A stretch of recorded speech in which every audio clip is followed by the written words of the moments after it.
You're listening to Modern Intimacy, a show about mental health, sex, relationships, and the private things we need to talk about more publicly.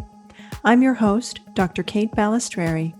As a licensed psychologist, certified sex therapist, certified sex addiction therapist, and PACT trained couples therapist, I help people live more fulfilled lives by shattering stigma, erasing shame, and building connections.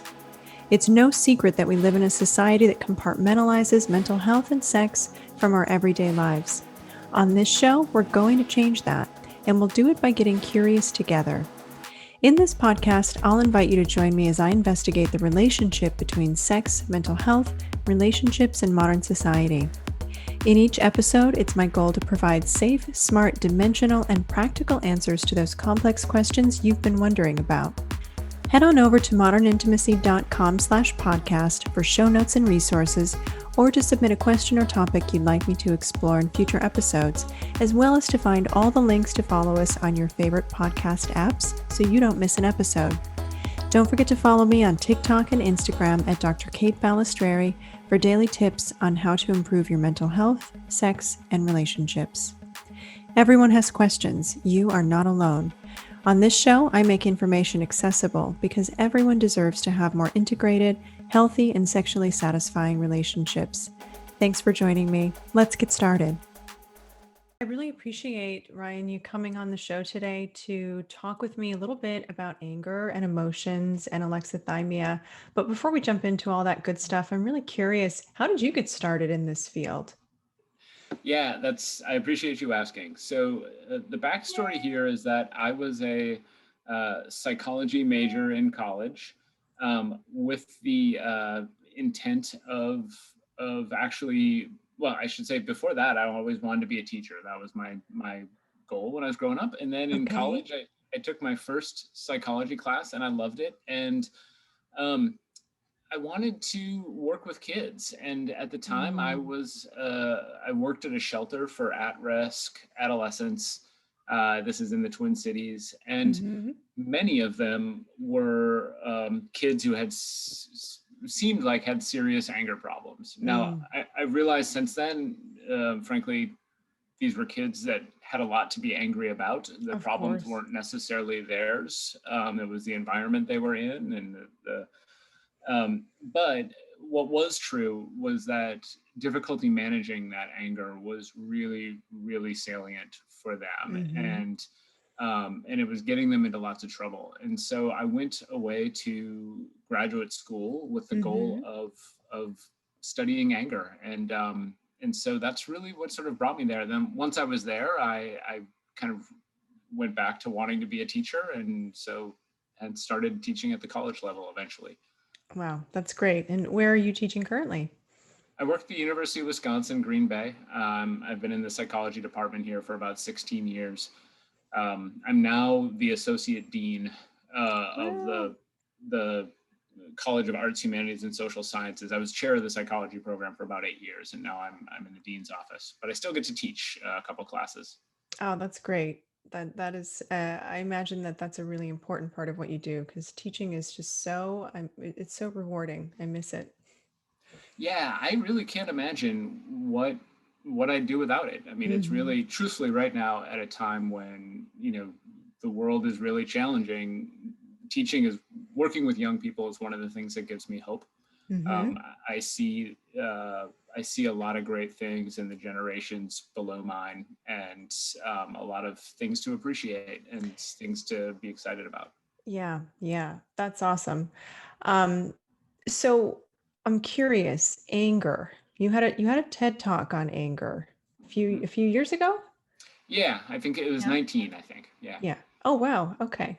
So can you tell listeners a little bit about what was the thesis of your TED talk? Really the argument its original title was The Upside of Anger, which it Hmm. turns out is actually a movie. So we couldn't use it as Oh. a title for the talk, which is fine. So the title got changed after I did it. But the idea was really that anger has a bad reputation. People tend to think Hmm. of it as something that disrupts their life or causes them problems. But really, anger, like all emotions, are rooted in our evolutionary history. They Mm-hmm. exist in us because they helped our ancestors, human and non-human, solve problems, Right. confront injustice, confront unfairness, and Mm-hmm. they energized us to do those things, to solve those problems.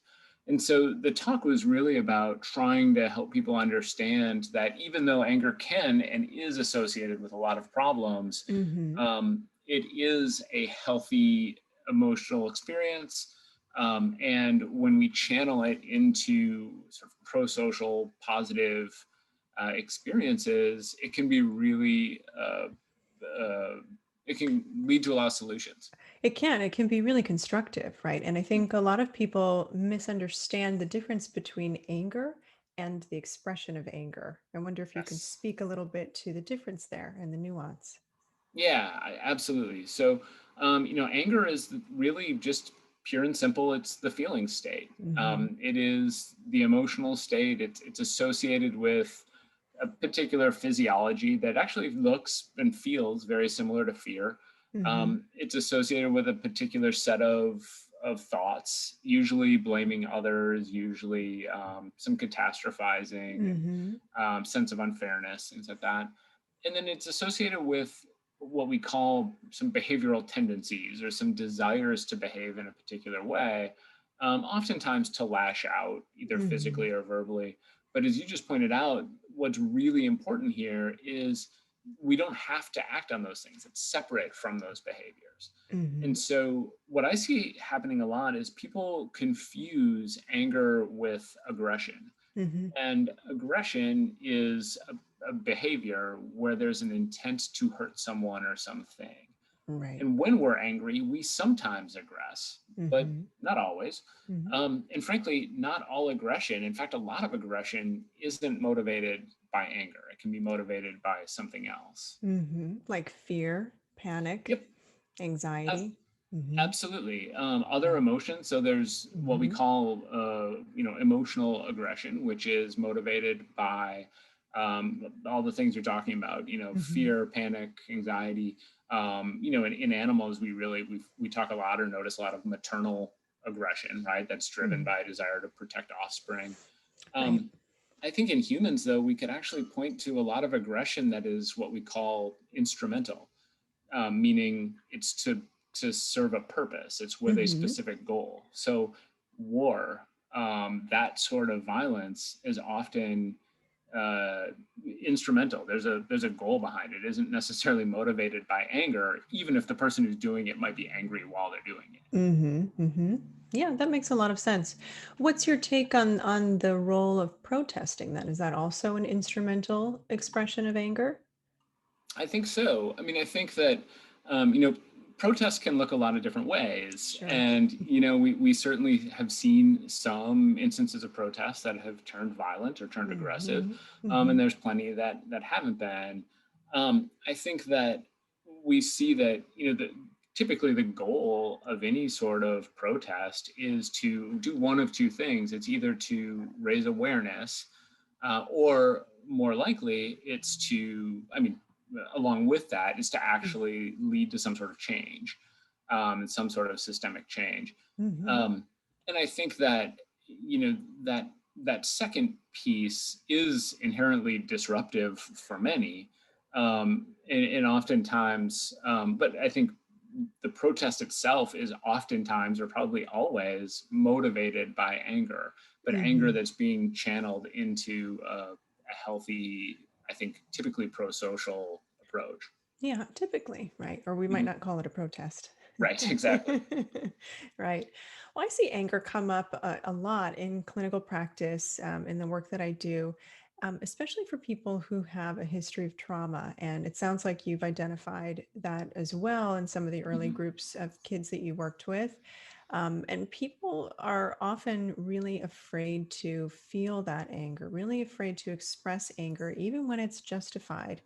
And really, anger is a valid emotion. So, I wonder, what are some of the things that you might offer for people to think about if they are struggling to get to that place where anger might actually be useful and necessary in their healing process?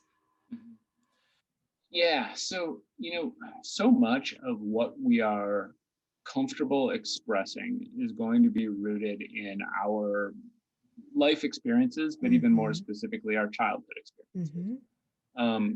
We oftentimes learn our emotional expressions from our caregivers or our peer groups. And so, for many people, even people pre-trauma, let's say, who have not yet experienced the sort of trauma you're talking about, we see them really taught essentially not to express their anger, that it's not Mm-hmm. safe to, that they get in trouble for it.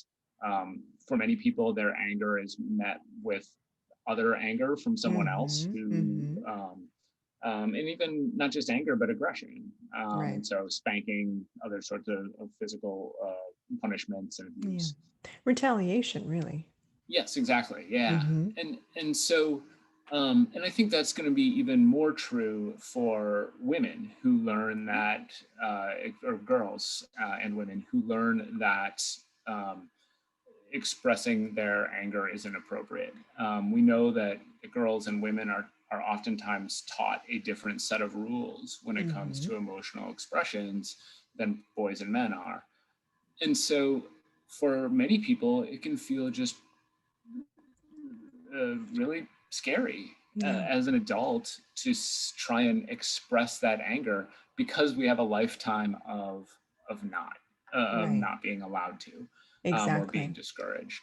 Yeah, I'll often see people whose anger comes out in the form of tears when that's been true for them, when they've been socialized away from feeling as if anger is a permissible emotion to not only feel but to express. It shows up in the form of crying or shutting down and needing to go to sleep. Right when we don't get to discharge that energy, that nervous, angry, sympathetically driven energy in the body, it can sometimes move really quickly into a collapse. Yeah, and what I think, it's really easy to think about anger and its relationship to fear. And I Mm-hmm. think oftentimes people put those two together. And it's because they have similar physiologies and they also have some similar thought processes, especially like catastrophizing tends to be relevant to Mm-hmm. both. Mm-hmm. And I think that's a fair thing to think about. I actually like to also acknowledge the similarities, some of the similarities between anger and sadness, or Mm-hmm. um, in anger and grief, Mm-hmm. because um, for one, I mean, one of the things you oftentimes see in both is a sense of helplessness or Yeah. hopelessness. It's just I feel stuck, and Mm-hmm. you know. I tend to focus on injustice when it comes to why people get angry. But Mm-hmm. another reason why people get angry is goal blocking. It's I want this thing, and something is preventing me from having that thing. Mm-hmm. And I think that there are times where that's going to be linked to sadness too. It's I am trying, and I don't mean to make it sound as sort of linear and like there's an actual thing, but I want an achievement, I want a life, Yeah. I want something, Yeah. and I want things to be different, and something Yeah. is interfering, and that brings out this sense of hopelessness and helplessness that I think is associated with sadness too, Mm-hmm. Mm-hmm. and that leads to tears, and that leads to people shutting down, and that leads to depression. Yeah, I really appreciate the way you broke that down because it can really feel so sad to feel so powerless and out of control in affecting the kind of change that you would like to see in your life or in your relationship. I mean, I see this so often in relationships with couples who I work with, where they've been sitting on years of anger and resentment toward one another because they don't know how to express it, or they feel as if even if they try, it won't be heard, they won't be validated, the problem won't change or move or have any textural difference when they're done communicating it. So you do sort of see this patterned, learned helplessness and a lot of grief and mourning that goes along with that inability to see the possibility for self-activation being productive. Right. Yeah, that's I can really see how that would play itself out in Mm-hmm. relationships. And Mm-hmm. there like you used a great phrase there with learned helplessness, this sense of because in many cases well, maybe not, but in some cases at least, I think they've tried, I've Yeah, tried to communicate this. It hasn't landed the way I wanted it to, or the right. person hasn't responded the way I wanted to. So I've just learned to hold it in. Mm-hmm. Mm-hmm. Right. So let's talk about that. Let's talk about what happens when people hold it in. Where does it go? What do they do with it? Yeah, great question. And so for a long time, we thought about anger as being channeled into, or essentially expressed in two or three ways, I suppose. There's the outward expression, right? The yelling Mm-hmm. and screaming, things like that. There's the inward suppression, which I Mm-hmm. think you're talking about, where I'm holding it in and Mm-hmm. not dealing with it.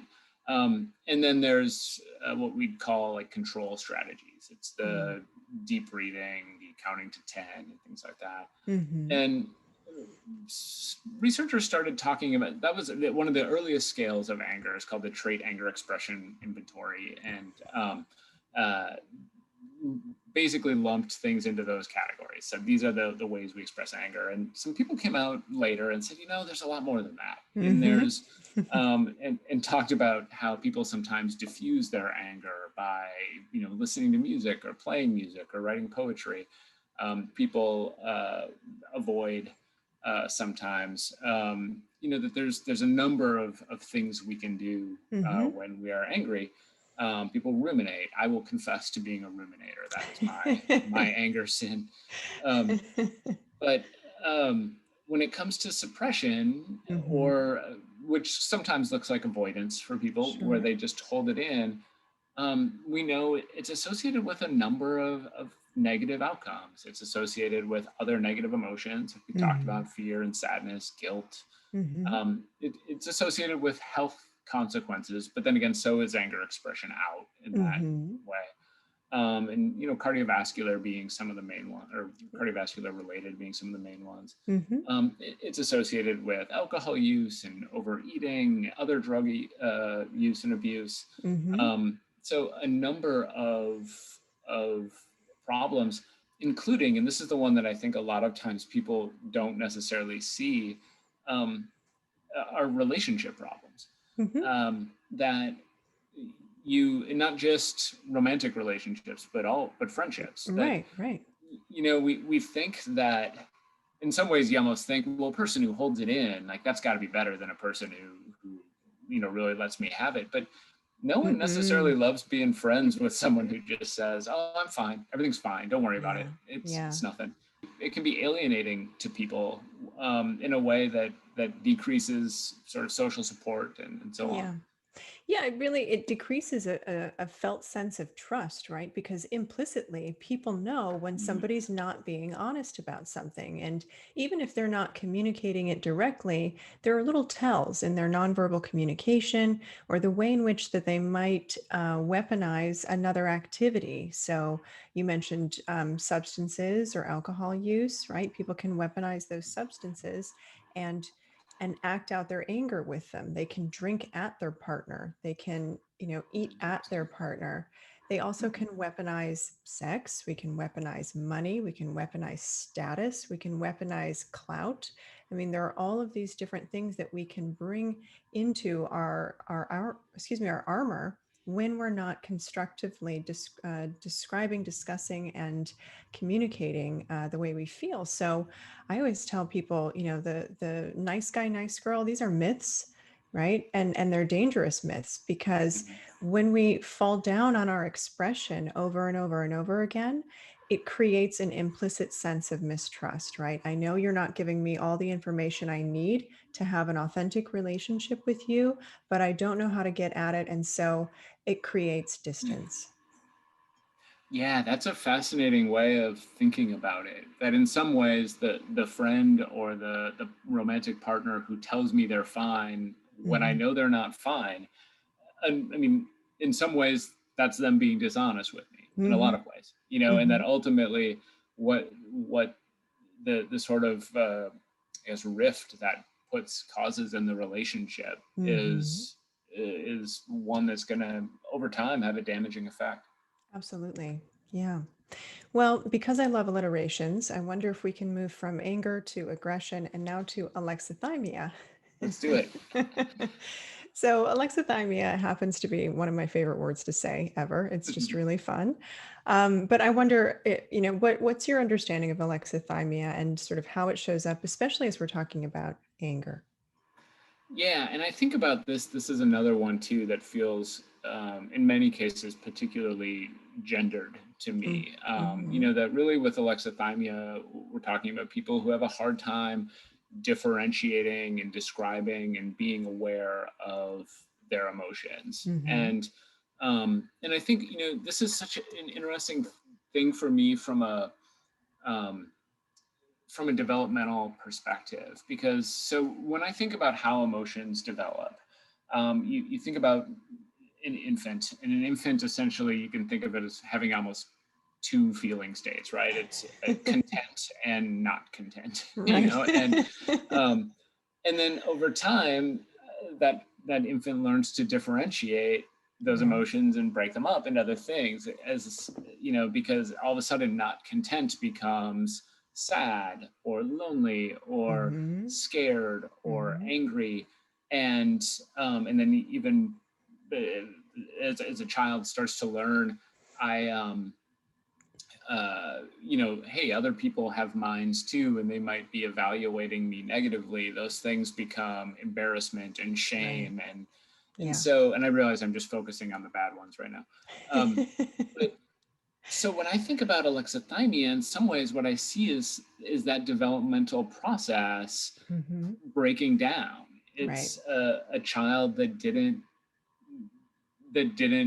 wasn't exposed to the variety of emotion words out there, the variety of experiences, that never learned the difference between um, you know sadness and fear, that never Mm-hmm.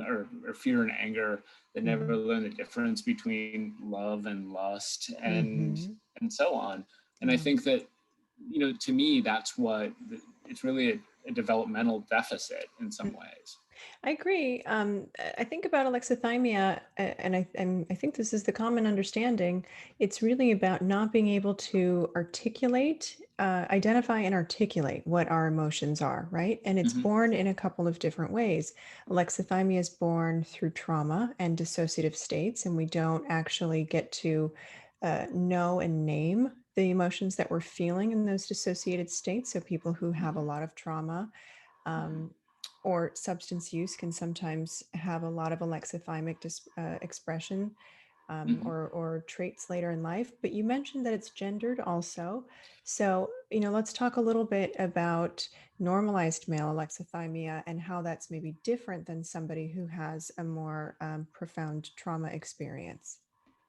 Yeah, so I think that what I see is that the nature of development, especially, Mm-hmm. or I should say, at least here in the United States, but also more broadly, is that many people are not sort of granted the full range of emotions, Mm-hmm. and not granted the right to experience and express the full range of emotions. Mm-hmm. Um, and I think that looks differently in different genders. I mean, I think we Mm-hmm. have plenty of evidence that women are and girls are not allowed to experience and express anger the same Mm-hmm. way boys and men are.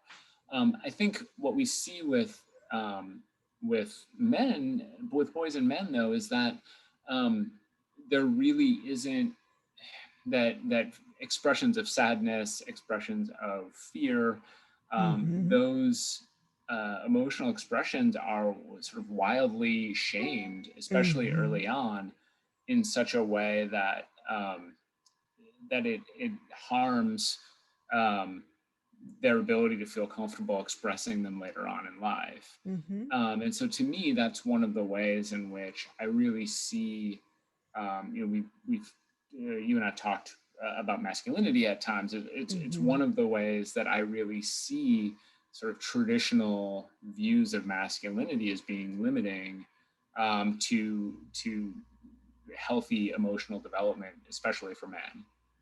Yeah, I really appreciate the way you broke that down because you're so right. people of all genders do get messages about anger, but I do think one of the things that's really different about the way people raised female or raised as girls are socialized around their feelings is that they may be socialized against expressing anger, but they are more encouraged to understand and express the other emotions with great nuance. Whereas with boys and men, people who were raised male, this really does tend to be one of the only emotions, anger, that they are permitted to express. You've sort of got that continued bifurcation of experience. You're okay, but everything else is anger, right? And so there's a lot of emotional depth that really is not permittable for them to understand internally, let alone communicate. And that gets reinforced over and over again with really negative and shaming comments like "be a man, suck it up," all of the things that we now can identify as being damaging to the developing child's mind. Yeah, and the funny thing is, and the sad thing is that I can easily look at my childhood and identify ways in which those values were instilled in me. The Mm-hmm. ways that the times in my life um, when I was shamed for feeling particular things, and then I can also see where those things um, continue to cause me problems Mm-hmm. later on. I can Mm. also see those times where I um, wasn't as intimate as I wish I'd had been. I can see times where I sort of performed in a traditionally masculine way at a time when I probably shouldn't have, and where it Mm-hmm. was unfair to people around me and unfair to myself. And Mm-hmm. and so, you know, it is a really difficult thing to beat. It's a really Yeah. difficult thing to undo. Um, What's your take on why? What are some of why the it's reasons? difficult? Yeah, why might it be challenging for anyone, but in this case, especially male identifying people to really challenge that early training around feelings? Yeah, that's a great question. And one is just when you think about who we are as human beings and the Mm-hmm. sum of life experiences that got us here, there's a lot of practice involved. There's a lot of habit forming that happened. And Yeah. and it's hard to undo those things later on just because we want to. It's Mm-hmm. hard to you have to be very, very intentional about it. Mm-hmm. And so when you think about what that, if you use sort of a stages of change model to think about this, I mean, there's gonna just being aware that there's a problem is going to be part of this. Mm-hmm. And then even once you are saying, okay, is it a problem I want to fix, is the next step. And then once you do it requires sort of constant attention and Mm-hmm. recognition of, I'm doing it right now, aren't I? And do I need to, is this a good time for me to work on trying to not do this Mm-hmm. thing? And then on top of all of that is, by definition, when you're emoting, especially angry, you're not thinking at your most clear. And Right. I think at times we're thinking irrationally, and I think at times when we're emoting, we're feeling really vulnerable. And so Mm-hmm. that's really not a time when you're going to want to say, okay, here is where I'm already upset and I'm not thinking clearly and I'm vulnerable. Here is now the time where I'm going to do the work to Yeah. to essentially undo the childhood damage that I Yeah. that I dealt with. Yeah. Yeah, that's so true. And I think another layer on top of that is when people experience pushback from peers about the changes that they're making, right? Or Mhm. family or their partner, we get really automatic in our relationships. And sometimes that's a really good thing because it means that we're comfortable, we feel safe, we're intimate. But when we're trying to make a change, that upends the equilibrium in any Mhm. relationship dynamic. And so some people, when they start to do something different, might experience some resistance or some pushback or some labeling or shaming from people who maybe aren't ready to see them change or evolve in a different way. And that can really be painful too, because at our core, we're relational creatures and we really want that connection above all else. So if that sometimes feels in jeopardy, people may unconsciously or consciously be more motivated to keep doing more of the same so as not to disrupt the system of their relationships. Right. And I can see how easy it is for people to immediately slip back into those habits Yeah. when the outcome wasn't what they hoped for or didn't feel right or wasn't received well by Yeah. the people around. That's really interesting.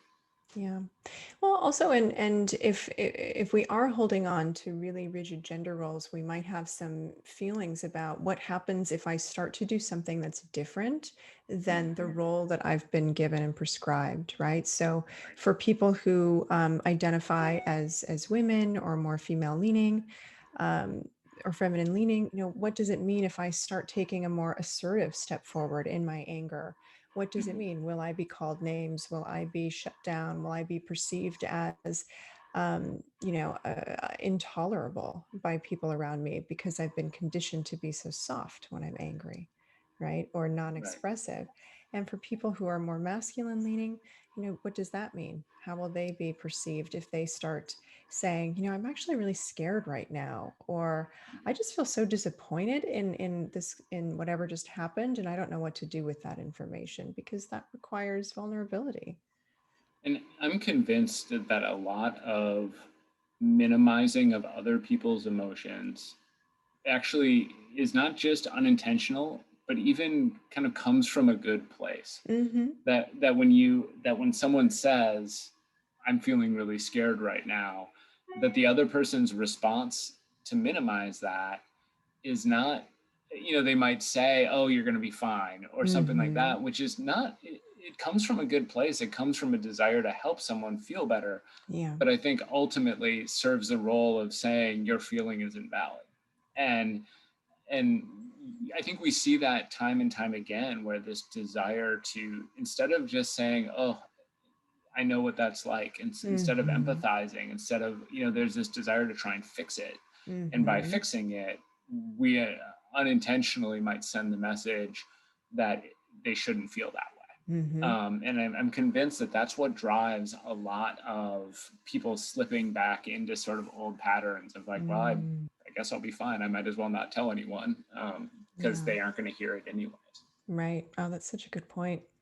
What would you say to people who are recognizing that maybe their relationship to anger could be different and they Mhm, don't really know where to start? mhm.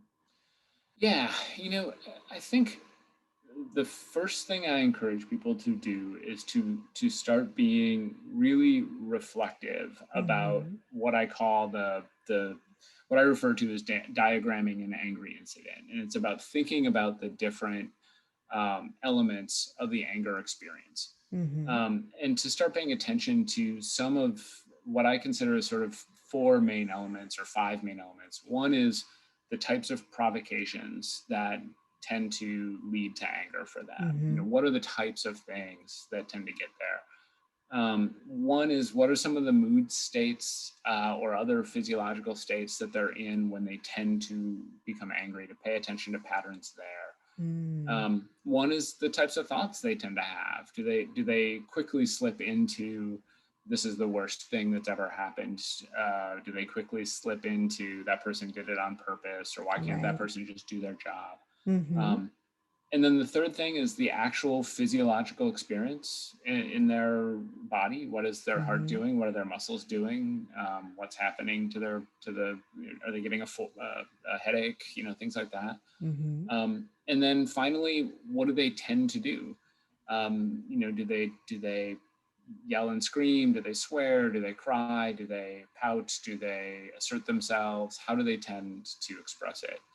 And I think that once people start attending to that pattern, or to the patterns that exist there, they start to recognize some places to intervene. Mm-hmm. Um, and for some people, it might be, there are particular provocations I don't need to invite into my life, so I'm going to try to avoid those things. Mm-hmm. For someone else, it might be, I'm more likely to snap when I'm sleep deprived. So I'm Mm-hmm. going to be more careful there. Guilty. Yes, exactly. Or for some people, it's I quickly slip into catastrophizing and I need to start to undo that. I need to Right. start trying to think about outcomes more realistically. For others, it's about like working on some of those physiological symptoms. It's saying when I Mm-hmm. get angry, I'm going to do the thing where I take deep breaths, or I'm going to start meditating more. Mm-hmm. And by paying attention, and for most of us, by the way, it's all of those things, right? Mm-hmm. We can intervene in all of these different places by understanding how our anger works. We can figure out how to how and where to intervene best. Yeah. Yeah. I love that. I love that multidimensional approach because you're so right. We all have different experiences on all of those different dimensions of anger and how, just like with any emotion, right? We have a physiological, an emotional, a cognitive, and then, of course, a behavioral relationship to what we're feeling. And with anger in particular, because it can be so scary for people and can be so difficult to clean up if it's expressed in a way that's hurtful, either to yourself or to other people. I really like to sort of think about the first opportunity that you have to create a pause, right? And that's the moment to really look for. And if the first thing that happens for you is that thought process, when you notice that you're catastrophizing or blaming really heavily or starting to judge someone, if that's the first cue on that arc of anger for yourself, Mhm. great. That's your tell, your internal tell to find a pause. And the pause can be something like taking a breath. It can also be a simple statement like, I'm feeling really angry right now and I need a minute to collect myself, right? And then you don't have to have the answer. You just have to go take a break. And that gives you an opportunity to regulate your nervous system a little differently and then come back online with your partner or with your colleague or your boss and whomever you might feel that anger with and express it more constructively. I really love that because I know one of the challenges for many people is that they can do all of this when they're not angry. It's doing it when they're angry that is the problem. And Of so course. they consistently tell me like, yeah, this all makes sense, but when I'm mad, I can't Yeah. get there. And so for them, it's about having those strategies in the moment. And I think Mhm. the first moment to pause is a really good one. And I also tell people it that's the value of reflecting on it when you're Mhm. not angry, Yeah. because the more you do that, the more Mhm. that the next time when you are angry, you'll be Mhm. more aware of it, you'll catch yourself earlier and be Mhm. able to rethink things earlier. Absolutely. Got to build the muscle just like any Right. other muscle. Yeah. Right. Well, thank you. This has been so illuminating, and I really appreciate your time today. Where can people reach you or find your work if they want to learn more about what you do? Yeah, so my website is alltheragescience.com. And then I also I'm pretty active on social media. Hmm. So you can find me at Anger Professor on Twitter, TikTok, Instagram, Facebook. And then I also have a book called Why We Get Mad that is available wherever people buy books. So That's amazing. Yeah, please check out Ryan's TikTok. It's amazing. You've got so much great content. That's where I found you, and you just have such a really easy way of explaining complex ideas. So thank you for that. thank you so much. And it's mutual admiration. I really love the work you're doing on TikTok and on Instagram as well. So Oh. I appreciate you. Thank you for listening to this episode of Modern Intimacy. Follow our show on your favorite podcast app by going to modernintimacy.com/podcast. And while you're there, don't forget to enter in a question or a topic idea for future episodes. That's modernintimacy.com/podcast. This show is for educational and entertainment purposes only and is not a substitute for therapy or psychiatric care. Listening to this show or submitting questions or topic ideas does not constitute a therapeutic or professional relationship with Dr. Kate Balestrieri or any providers that work at Modern Intimacy. If you're having a medical or psychiatric emergency, please call 911 or go to your nearest emergency room. All opinions expressed by guests on this show are those of the guests only and are not necessarily indicative of those opinions held by Dr. Kate Balestrieri or staff at Modern Intimacy. Thank you for listening to today's show. For more episode information and helpful tips, visit modernintimacy.com or follow us on Instagram at @themodernintimacy or follow Dr. Kate on Instagram and TikTok at Dr. Kate Balestrieri. See you next week.